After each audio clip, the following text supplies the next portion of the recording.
اور اب آپ کو بتائیں کہ کراچی میں کھوکھرا پہاڑ اور ڈالمیا روڈ پر ٹریفک حادثات میں 2 خواتین سمیت 4 افراد جاں بحق ہو گئے۔ دونوں حادثات میں 5 افراد زخمی بھی ہوئے۔ مزید جانتے ہیں ڈان نیوز کے نمائندے عمران حفیظ سے۔ عمران، مزید بتائیے گا۔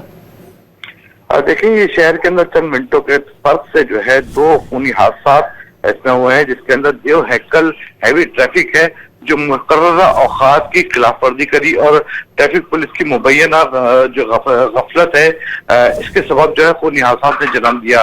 دونوں خونی حادثات جو ہے 2 خونی حادثات جو ہے، ایک کھوکھرا پہاڑ نمبر 2 اور دوسرا ڈالمیا کے قریب پیش آیا، جس میں مجموعی طور پر 2 خواتین، بچے سمیت 4 افراد جاں بحق ہیں اور مجموعی طور پر 5 افراد جو ہیں وہ زخمی ہو گئے ہیں۔ اس سے شدید جو ہلاک جاں بحق اور زخمیوں کو جو ہے جنہیں اسپتال منتقل کیا جا رہا ہے۔ گاڑیاں جو ہیں وہ حسب معمول جو دیو ہیکل حادثے کے ذمہ دار گاڑیاں ہیں یہ وہاں پر موقع پر موجود ہے، جسے پولیس نے تحویل میں لے لیا ہے، جبکہ ڈرائیور حضرات جو ہیں وہ حسب معمول فرار ہونے میں کامیاب ہو گئے ہیں۔ جی